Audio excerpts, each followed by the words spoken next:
আপনি তো এই বিষয়গুলো আহ, লক্ষ্য রাখছিলেন, নির্বাচনের এই বিষয়গুলো লক্ষ্য রাখছিলেন, সিকিউরিটি থ্রেট, এবং আপনি নিজেও ধরেন প্র্যাকটিক্যালি বাংলাদেশের বেশ কয়েকটি জাতীয় নির্বাচন কাভার করে, মানে কি বলবো, সেনাবাহিনীর পক্ষ থেকে দায়িত্ব পালনের অভিজ্ঞতা আপনার আছে। তো সেই জায়গাটায় আমরা যদি প্রথমে যদি আসি যে আমি গ্রামী মধ্যরাত্রি নয় কি নির্বাচন, এবং আপনি ওই সেই টেলিফোনগুলো পান না যে ভাই নির্বাচন কি হবে, মানে 25 ফেব্রুয়ারি 24-25 তারিখেও কিন্তু মানুষের মনে শঙ্কা যে আদৌ কি নির্বাচন হবে। তো আপনার কাছ থেকে একটু শুনি। জি ভাই, আমি আসলে আজকে কিছু সিরিয়াস কথা বলার আছে, তার আগে হালকা কথাটা বলে নিই। হ্যাঁ, আমি চুল কাটছি, বাট জিনিস যেটা হলো, আমি আপনার ফেসবুকে আপনার অনেকগুলা সুন্দর ছবি দেখছি। আপনি যে নতুন করে বিবাহ বন্ধনে আবদ্ধ হওয়ার জন্য বিজ্ঞাপন দিচ্ছেন, সেটাও আমি দেখছি। ওকে, ফান অ্যাপার্ট, যেটা হলো যে আমিও ফোন পাই, বাট যারাই আমাকে ফোন করেন তাদেরকে আমি সুস্পষ্টভাবে বলে দিই যে ইনশাল্লাহ নির্বাচন হবে। প্রথম কথা, নির্বাচন না হবার কোনো কিছু নেই। জনগণ চায়, রাজনৈতিক প্রতিদ্বন্দ্বী দলগুলো চায়, বাংলাদেশের সবাই নির্বাচন চায়, এবং সেই দিকে আগাইতেছি আমরা। বাংলাদেশের বাইরে বা বিতাড়িত হাসিনার আওয়ামী লীগ তারা হয়তো চায় না তাদেরকে ছাড়া একটা নির্বাচন হোক, বা যে দেশে তারা আশ্রয় নিচ্ছে ভারত, তারাও চায় না যে আওয়ামী লীগকে বাদ দিয়ে তাদের সবসময়ের সাথী নির্বাচন হোক। তো সেই জায়গাটাতে হয়তো সন্দেহ থাকতে পারে। আমরা দেশে বাংলাদেশি, যারা আমরা বাংলাদেশি, আমরা অবশ্যই নির্বাচন চাই। এখন মনে রাখতে হবে, এই যে নির্বাচন, সেটা কিন্তু ইতিহাসের সব থেকে গুরুত্বপূর্ণ নির্বাচন বাংলাদেশের জন্য। আমরা 71-এর নির্বাচন ছিল, 91-এর নির্বাচন ছিল, 2008-এর নির্বাচন ছিল, কিন্তু সবকিছু ছাপায় এটা প্রতিবারই নির্বাচন হয়েছে কিন্তু কোন রাজনৈতিক দলটা ক্ষমতায় আসবে সেটা নির্ধারণের জন্য, জনগণ কাকে আনবে। বাট এইবারের নির্বাচনটা আলাদা। এখানে আমরা রাষ্ট্র ব্যবস্থা কিভাবে চাই এবং সেই রাষ্ট্র ব্যবস্থায় কাকে আমরা দেখতে চাই সরকার হিসাবে, সেইটা নির্ধারণের নির্বাচন।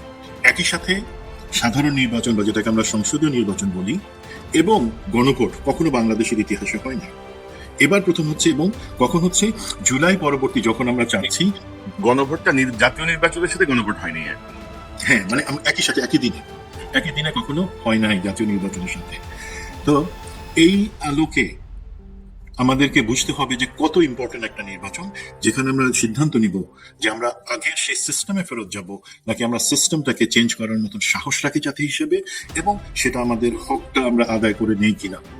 তো সেই হিসাবে এই নির্বাচন, এবং আপনার যে শিরোনাম আছে আমি দামি নির্বাচন, একটা জিনিস কি ভালো খবর প্রথমে বলি, এটা আমার থেকে বাংলাদেশে যারা আছেন তারা আরো বেশি জানেন এবং বুঝবেন যে গত যে নির্বাচনগুলো আমরা দেখছি, যেখানে ভোটারবিহীন নির্বাচন হয়েছে, অথবা দিনের ভোট রাতে হয়েছে, 154 জনকে এমনিতেই নির্বাচনের আগেই আওয়ামী লীগ সাংসদ হিসেবে নির্বাচিত করে নিয়ে আসছে, এই ধরনের নির্বাচনগুলার হবার এইবার সুযোগ নেই।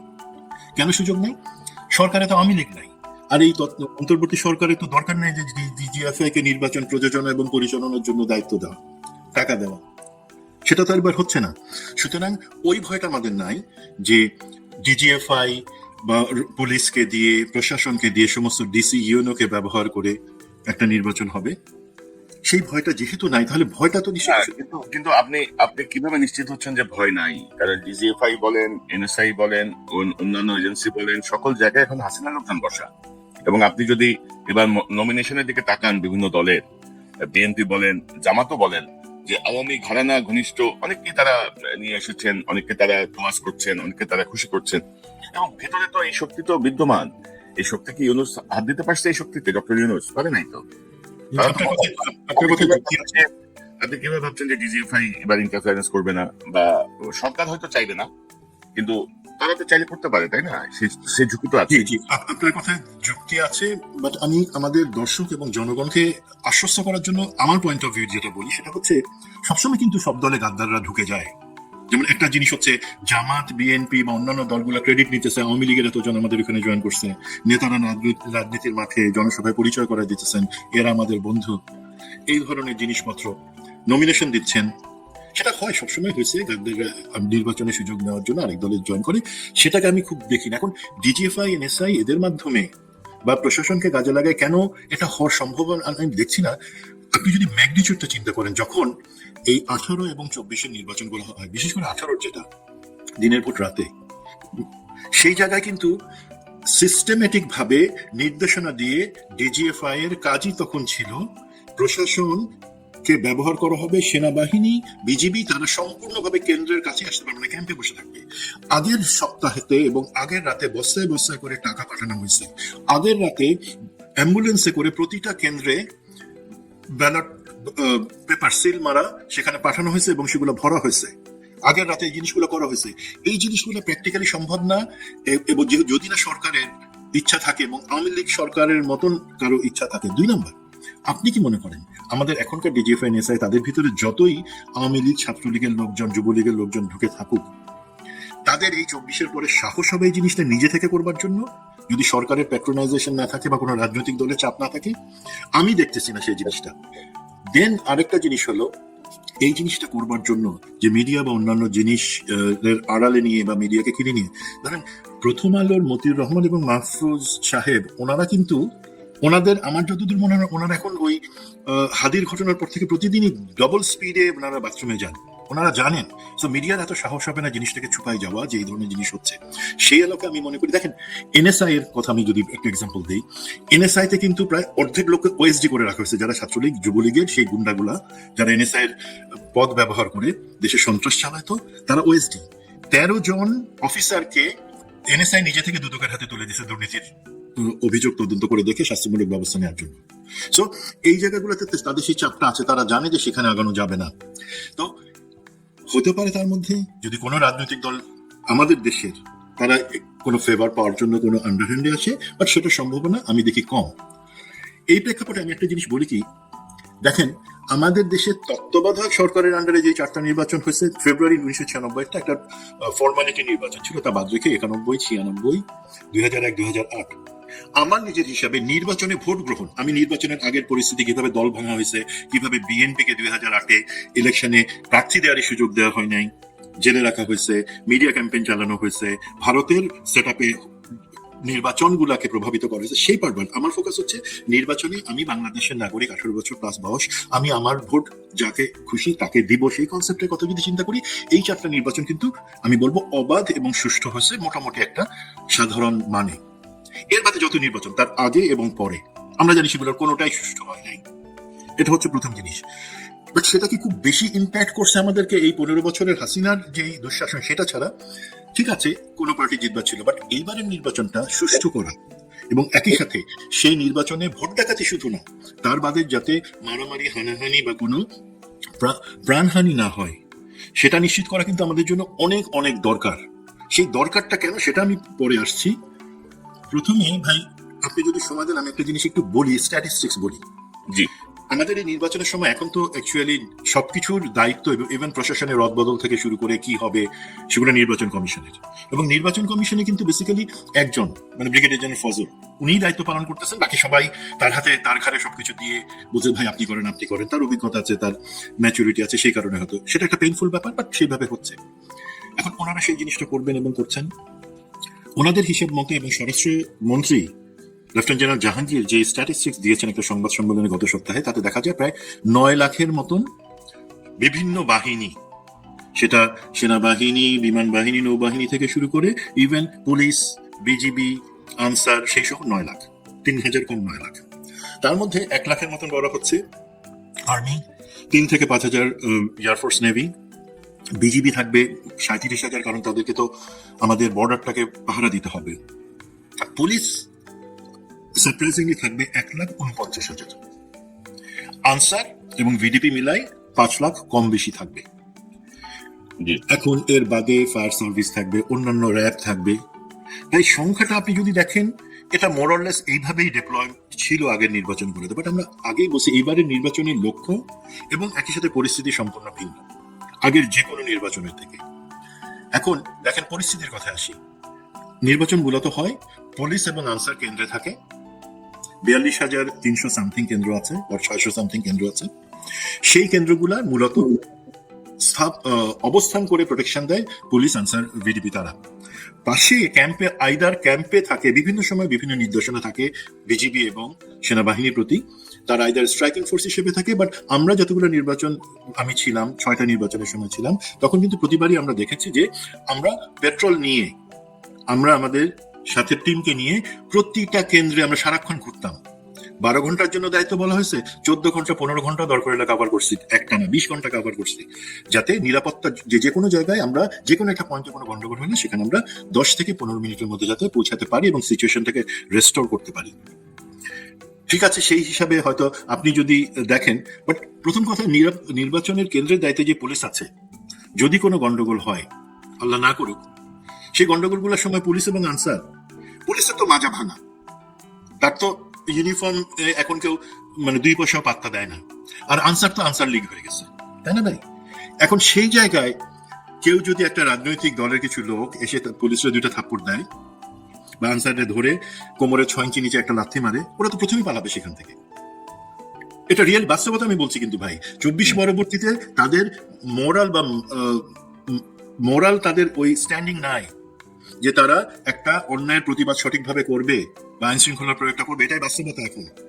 তো সেই আমি যদি একটা বিষয়কে যোগ করি আপনার সাথে, ধরেন আপনি তো হিসাব তো দিচ্ছেন যে ধরেন এই পরিমাণ হয়তো শক্তি থাকবে নির্বাচন কেন্দ্রিক, এবং যেটা বললেন যে নির্বাচনের সময় আনসারের উপর হামলা, পুলিশের উপর হামলা অতীত হয়েছে, এবারে হয়তো কোনো কোনো দুষ্কৃতিকারী চেষ্টা করবে, কিন্তু আমার কনসার্নের জায়গাটা হচ্ছে হাসিনার আমলে যেই মানে 14, 18, 24 এই নির্বাচনগুলোয় অভিজ্ঞতা সম্পূর্ণ যে সেনা সদস্য, সেনা কর্মকর্তা বা পুলিশ বা আনসার, তাদেরকে কি কোনো স্ক্রিনিং করা হয়েছে? কোনো তথ্য তো আমরা পাইনি এরকম। পাশাপাশি ধরেন আনসার লীগের যে দাপট আমরা দেখলাম ইউনূস সরকার দায়িত্ব নেওয়ার পরে, পরবর্তীতে আসলে কি ব্যবস্থা নেওয়া হয়েছে? কতজন আনসারকে অলমোস্ট বিদ্রোহ করার মতোই তো মানে কি ব্যবস্থা নেওয়া হয়েছে তাদের বিষয়ে? তো এইগুলো দিয়ে কি আদৌ সম্ভব কিনা, নাকি সব আপনার ওই যে ইউনূসের মতো, যে মোটিভেশনাল স্পিচের মতো আর কি, এটা অসাধারণ নির্বাচন হবে, স্মরণকালের শ্রেষ্ঠ নির্বাচন হবে, নির্বাচন কমিশনারেরও আগামাথা কিছু বুঝতেছি না আমি। তো সেই জায়গাটা মিলাই এই প্রশ্নগুলো আপনার মনে কি আসে না? এই প্রশ্নগুলো এই প্রশ্নগুলো মনে আসছে, এবং আজকে না কোনো ভাই, আজকে থেকে ধরেন 7-8 মাসে আমরা এই প্রশ্নগুলো রেজ করেছি সরকারের যেখানে আমাদের যোগাযোগের এবং ইনফ্লুয়েন্স করার সুযোগ আছে, সেখানে আমরা করেছি। আপনি হয়তো কোনো জায়গায় করেছেন।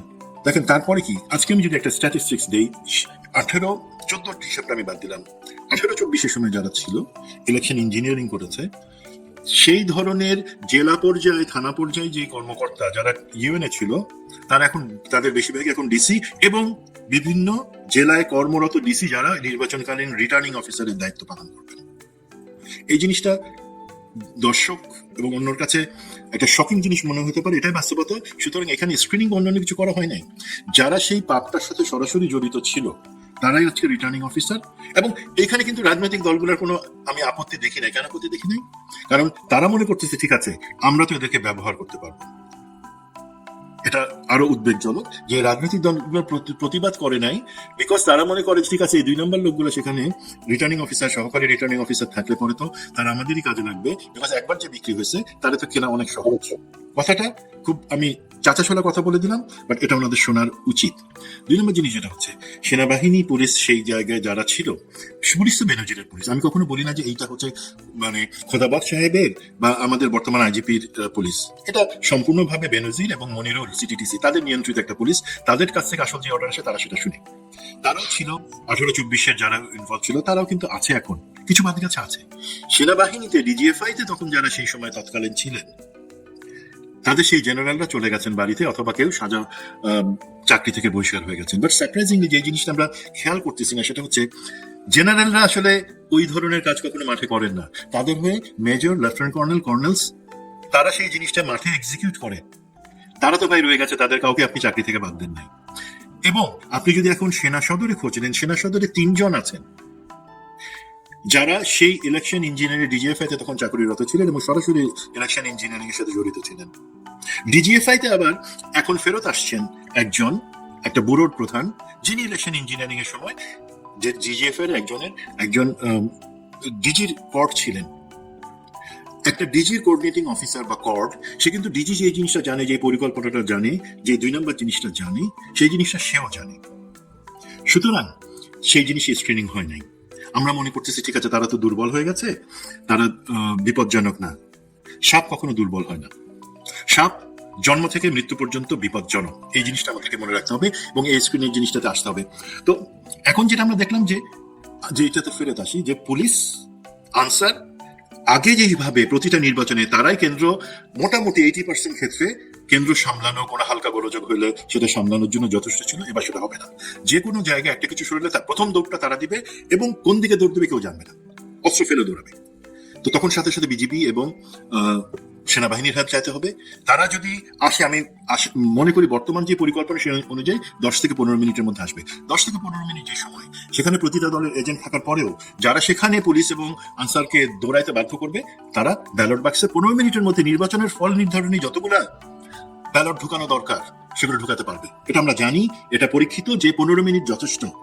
ব্যালট বাক্সগুলো একটা কেন্দ্রে যদি 6টা বুথে থাকে এবং ব্যালট বাক্স সেখানে ধরেন 12-15টা থাকে, প্রতিটাতে ঢুকাই দেবে। তো এই যে ভয়টা আছে, এখন এটাকে এইভাবে চলবে। প্রতিবাদ করবে আরেকটা দল, জামাত তো বলছে যে তারা শহীদি তাদের কাছে ড্রিম একটা। তো সেখানে মারামারি হবে, সংঘাত হবে। সেই সংঘাতটাকে ঠেকানোর জন্য তখন অবশ্যই সেখানে নিরাপত্তা বাহিনী বা অন্য সবাই, পুলিশ, সেনা, র্যাব সেখানে আসবে। আর সিচুয়েশনটা কি হচ্ছে দেখেন, একদিক থেকে নির্বাচন হয়ে যাচ্ছে ত্রুটিপূর্ণ এবং গোলযোগপূর্ণ, আর একই সাথে সহিংসতায় ভরে যাচ্ছে। এখন আপনি বলতে পারেন যে এটা তো আগেও হওয়ার সম্ভাবনা ছিল। নো, আগে সেই সম্ভাবনা অনেক কম ছিল, বিকজ আমি আগেও বলেছি পুলিশ এবং আনসারের প্রতি আমাদের রেসপেক্ট ছিল। তারা কিছু বললে সেটা শুনতো। অন্তত তারা যে মুহূর্তে গোলযোগ শুরু হয়েছে সেখান থেকে 15 মিনিট পর্যন্ত সবকিছু ঠাকায় রাখতে পারতো, এর মধ্যে আবার আর্মি এবং বিজিবি চলে আসতে পারতো।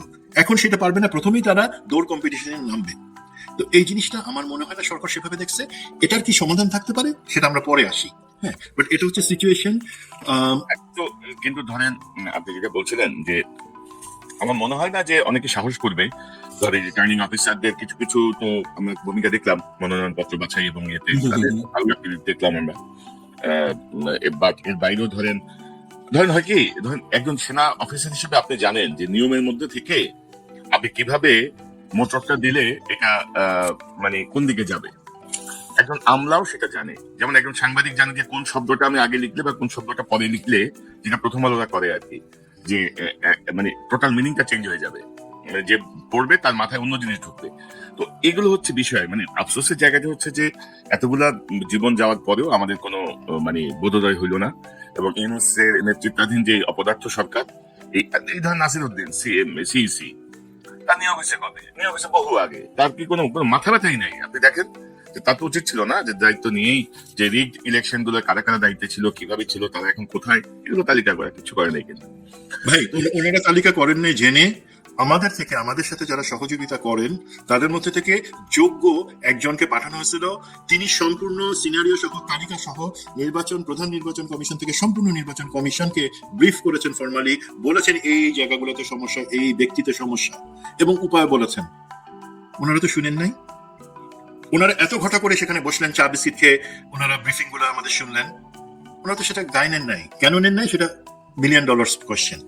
তো এই জায়গায় আমরা হতাশ হবো না ভাই। আমি আপনাকে একটু আরেকটা জিনিস উপায় আছে কিন্তু ভাই। না, উপায়টা আমরা যাচ্ছি, কিন্তু ধরেন সিইসি নাসিরউদ্দিনের মাথায় রাখতে হবে 2 সিইসি এখনো জেলে। কিন্তু ভাই 2 সিইসি জেলে সেটা বড় কথা না।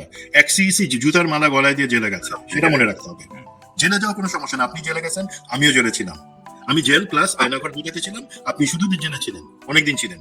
জেলে যাওয়া ইজ ওকে, আর জুতার মালা গলায় দিয়ে জেলে যাওয়া, দ্যাট ইজ নট ওকে।